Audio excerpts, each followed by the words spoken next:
فإن خير الحديث كتاب الله وخير الهدي هدي محمد صلى الله عليه وسلم وشر الأمور محدثاتها وكل محدثة بدعة وكل بدعة ضلالة وكل ضلالة في النار. أعوذ بالله السميع العليم من الشيطان الرجيم. بسم الله الرحمن الرحيم. وَإِذَا سَأَلَكَ عِبَادِي عَنِّي فَإِنِّي قَرِيبٌ أُجِيبُ دَعْوَةَ الدَّاعِي إِذَا دَعَانِ فَلْيَسْتَجِيبُوا لِي وَلْيُؤْمِنُوا بِي لَعَلَّهُمْ يَرْشُدُونَ. حاضرین جمعہ، رمضان المبارک چل رہا ہے. اس کی برکتیں اور رحمتیں ہم اور آپ حاصل کر رہے ہیں.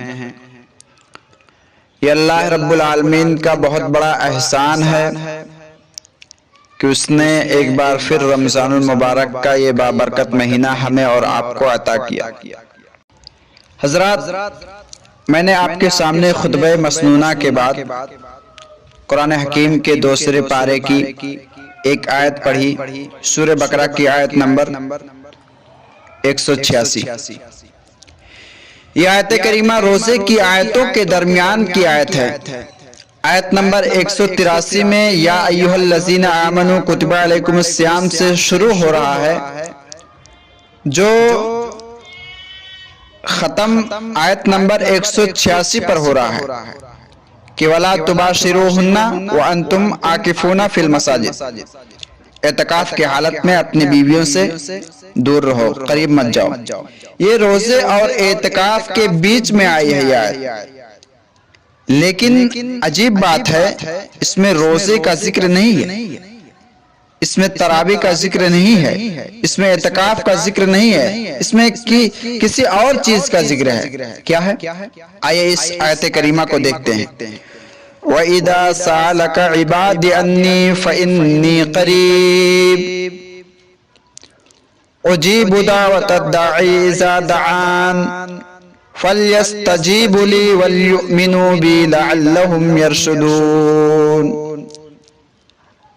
اللہ رب العالمین پیارے نبی جناب محمد الرسول اللہ صلی اللہ علیہ وسلم کو مخاطب کر کے فرما رہا ہے وَإِذَا سَأَلَكَ عِبَادِي عَنِّي فَإِنِّي قَرِيبٌ. اے میرے محبوب، اے نبی، میرے بندے آپ سے سوال کرے میرے بارے میں، فَإِنِّي قَرِيبٌ. اللہ فرماتا ہے، خود اللہ نے یہاں فرمایا کہ فَإِنِّي قَرِيبٌ، بے شک میں قریب ہوں، ان کے بالکل قریب ہوں، شہرک سے بھی زیادہ. اجیب دعوت الداعی اذا دعانی فلیستجیبوا لی ولیؤمنوا بی لعلہم یرشدون. میں دعا کرنے والے کی، پکارنے والے کی پکار کو سنتا ہوں جب وہ مجھے پکارتا ہے. شرط یہ ہے کہ مانگو تو مجھ سے مانگو اور میرے اوپر ایمان رکھو. اللہ سے جب مانگو، ایمان کے ساتھ اللہ رب العالمین سے مانگے، اللہ پر بھروسہ ہو، صرف مجھ سے دعا کرو، میرے اوپر بھروسہ رکھو، ایمان رکھو، میں ضرور تمہاری دعا کو قبول کروں گا. یہاں غور کرنے کی بات یہ ہے کہ اللہ تعالی نے روزے کی آیتوں کے درمیان دعا کا ذکر کیوں کیا. علامہ ابن کثیر رحمۃ اللہ علیہ تفسیر ابن کثیر میں لکھتے ہیں کہ آیت روزے کی آیتوں کے بیچ میں لا کر یہ پیغام دیا اللہ رب العالمین نے، یہ سبق دیا ہے کہ روزے میں دعا قبول ہوتی ہے. بندہ روزے سے ہے، اور روزہ ایک ایسی عبادت ہے کہ اللہ تعالیٰ نے لاکھوں عبادتوں کے بیچ میں اپنی عبادت کو کہا. حدیث قدسی ہے، الصوم لی وانا اجزی بہ، کہ روزہ میرے لیے ہے اور میں ہی اس کا بدلہ دوں گا اپنے بندے کو. تو گویا کہ اللہ رب العالمین سے بندہ جب دعا کرتا ہے تو اللہ رب العالمین اس کی دعا کو قبول کرتا ہے. دیکھیے، انسان اللہ رب العالمین کے لیے نماز پڑھتا ہے، زکوٰۃ دیتا ہے، صدقہ کرتا ہے، تمام طرح کی باتیں کرتا ہے، لیکن اللہ فرماتا ہے کہ روزہ دار بندہ جب روزہ رہ کر وہ اپنے نفس پر کنٹرول کرے، بھوک پیاس میں ہو کر وہ اللہ رب العالمین سے دعا کرتا تو اللہ رب العالمین اس کی دعا کو رد نہیں کرتا، اس کی دعاؤں کو سنتا ہے۔ اللہ کے پیار نبی صلی اللہ علیہ وسلم بیان فرماتے ہیں کہ مسند احمد کی ایک صحیح حدیث میں اللہ کے رسول صلی اللہ علیہ وسلم نے فرمایا، کہتے ہیں کہ ثلاثۃ لا ترد دعوتهم، تین قسم کے ایسے لوگ ہیں کہ ان کی دعا اللہ رب العالمین کبھی رد نہیں کرتا، ان کی دعا ہر حال میں قبول کرتا۔ پہلی الامام العادل، انصاف کرنے والا امام، انصاف کرنے والا بادشاہ، حکمراں، والصائم حتی یفطر، اور روزے دار کی دعا جب تک وہ افطار نہ کر لے، ودعوت المظلوم، اور مظلوم کی دعا۔ تو تین طرح کے لوگ ایسے ہیں جس میں پیارے نبی صلی اللہ علیہ وسلم حدیث کے الفاظ ہیں کہ فرماتے ہیں کہ ایسے شخص کی دعائیں اللہ رب العالمین کبھی رد نہیں کرتا۔ ہم تراویح، روزہ، قرآن، اعتکاف کا ذکر کرتے ہیں، لیکن ہم دعا کا ذکر کیوں نہیں کرتے؟ میرے بھائیوں، کبھی کبھی ہم دعا کرتے ہیں، معلوم چلتا ہے، ایسا محسوس ہوتا کہ ہماری دعائیں قبول نہیں ہوتی ہے، ہم نے مانگا لیکن ہمیں ملا نہیں۔ تو یہ بات نوٹ کر لیں کہ اللہ خالی ہاتھ نہیں لوٹاتا کسی بندے کو۔ حضرت عبادہ بن صامت رضی اللہ عنہ سے روایت ہے، کہتے ہیں کہ اللہ کے رسول صلی اللہ علیہ وسلم نے فرمایا، ما من مسلم یدعو علی الارض، روئے زمین پر انسان جہاں کہیں بھی ہے، جہاں کہیں سے بھی اللہ رب العالمین کو پکارتا ہے، اللہ رب العالمین سے مانگتا ہے، اللہ اس کی دعا کو سنتا، قبول کرتا ہے۔ تو معلوم یہ چلا کہ اللہ رب العالمین کسی کی دعا کو کبھی رد نہیں کرتا۔ انسان جب خلوص اللہیت کے ساتھ اللہ سے مانگتا ہے تو اس کی دعا کو اللہ ضرور سنتا ہے۔ اور دوسری چیز ہمیں جو یہ معلوم ہوتی ہے کہ دنیا کے اندر اللہ رب العالمین نے ہمیں عطا نہیں کیا، تو امام بخاری رحمۃ اللہ علیہ دوسری جگہ حدیث لائے ہیں، کہتے ہیں کہ اللہ رب العالمین اگر دنیا کے اندر اسے وہ چیز عطا نہیں کرتا ہے تو اللہ رب العالمین قیامت کے دن نامہ اعمال میں اس کے ایک نیکی لکھ دیتا ہے۔ تو اللہ دعائیں قبول کرتا ہے، اور ہم جائز دعائیں کریں، خلوص اللہیت کے ساتھ، یقین کے ساتھ مانگنا چاہیے، انشاءاللہ ضرور رب العالمین ہماری دعائیں سنے گا۔ حضرات، دعا انسان کی ضرورت بھی ہے اور عبادت بھی۔ انسان جب دعا کرتا ہے تو دعا کر کے جہاں وہ اپنی ضرورتوں میں پورا کرتا ہے، اپنی ضرورتوں کو پورا کرتا، وہیں ضرورتوں کو پورا کر کے اللہ تعالیٰ کی عبادت کرتا اور بندگی کا ثبوت بھی دیتا ہے۔ یہی وجہ ہے کہ احادیث میں نبی کریم صلی اللہ علیہ وسلم نے اللہ تبارک و تعالیٰ سے بار بار مانگنے کی تعلیم دی ہے، تلقین کی ہے، اور بتایا ہے جو بندہ مانگتا نہیں ہے، دعا کرتا نہیں ہے، اس بندے پر اللہ رب العالمین کو غصہ آتا ہے۔ چنانچہ آپ صلی اللہ علیہ وسلم ایک حدیث میں فرمایا، من لم يسأل اللہ تعالی یکذب علیہ، جو بندہ اللہ تعالی سے سوال نہیں کرتا، جو اللہ سے مانگتا نہیں، تو اس بندے پر اللہ رب العالمین غصہ کرتا ہے۔ حضرات، ہمیں اللہ رب العالمین سے مانگنا چاہیے۔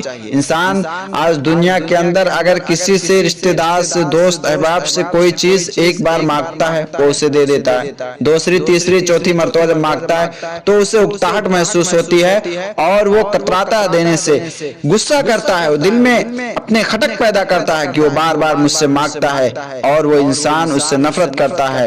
لیکن اللہ رب العالمین نے کیا بتلایا قرآن حکیم کے اندر کہ بندہ مجھ سے جتنا مانگے گا میں اس سے اتنا ہی خوش ہو جاؤں گا۔ اس لیے اللہ رب العالمین نے کہا میرے ہاں کوئی قید نہیں، جتنا مانگنا چاہتے ہو مانگو مجھ سے۔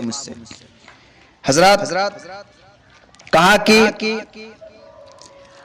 تم اگر سلیقے سے، قرینے سے، ادب اور قبولیت دعا کے جو شرائط ہیں ان دعاؤں کو، ان شرائط کو مد نظر رکھتے ہوئے مانگو گے، دعا کرو گے تو اللہ رب العالمین تمہاری دعائیں ضرور قبول کرے گا۔ ادعونی استجب لکم، فرمایا اللہ رب العالمین نے مجھ سے مانگو میں تمہاری دعائیں قبول کروں گا۔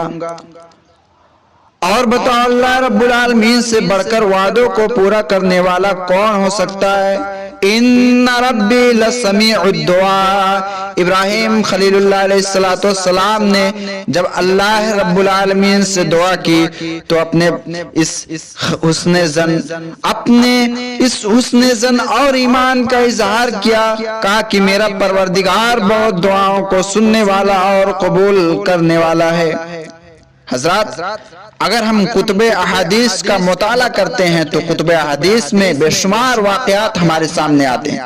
پیارے نبی صلی اللہ علیہ وسلم کے ایک جلیل القدر صحابی، لاڈلے محبوب صحابی حضرت ابو ہریرہ رضی اللہ تعالیٰ عنہ، ان کی ایک بڑی پریشانی یہ تھی کہ انہوں نے اسلام قبول کر لیا، اللہ رب العالمین نے انہیں ہدایت دیا، یہ اسلام میں داخل ہو گئے، اور ماں اسلام نہیں لا رہی تھی، ماں کافر تھی، کفر کی حالت میں تھی۔ ماں کو یہ خوب سمجھاتے تھے، اسلام کی باتیں بتلاتے تھے، اسلام اپنانا چاہتے تھے کہ ماں کسی طرح سے اسلام قبول کر لے، لیکن ماں پیارے نبی صلی اللہ علیہ وسلم کو بہت برا بھلا کہتی تھی اور بہت طرح طرح کی گالیاں دیا کرتی تھی۔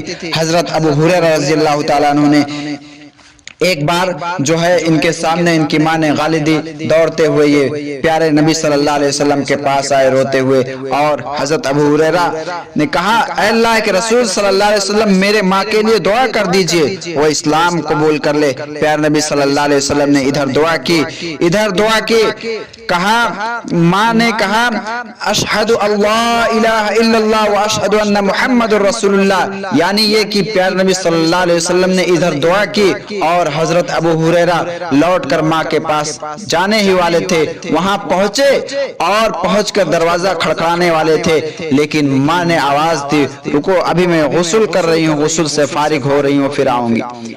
ماں غسل کرنے کے بعد حضرت ابو ہریرہ رضی اللہ تعالیٰ عنہ کے پاس آتی ہے، اور حضرت ابو ہریرہ کچھ کہنے والے ہوں اس سے پہلے، اس سے قبل ماں نے کہا اشہد اللہ الہ الا اللہ واشہد ان محمد رسول اللہ، انہوں نے اسلام قبول کر لیا، پیارے نبی صلی اللہ علیہ وسلم کے دعاؤں کا اثر۔ پھر روتے ہوئے ابو ہریرہ رضی اللہ تعالیٰ عنہ نبی کے پاس گئے، اور جب گئے تھے پہلی دفعہ تو غمی کے آنسو لے کر گئے تھے، اور جب دوبارہ گئے تو خوش ہو کر گئے اور کہا اے اللہ کے رسول میرے ماں نے اسلام قبول کر لی ہے، انہوں نے کلمہ پڑھ لیا ہے، اب آپ میرے ماں اور میرے حق میں دعائیں کر دیجئے۔ پیارے نبی صلی اللہ علیہ وسلم نے کہا اے اللہ تیرا بندہ ابو ہریرہ اور اس کی ماں کی محبت تمام لوگوں کے دلوں میں ڈال دے۔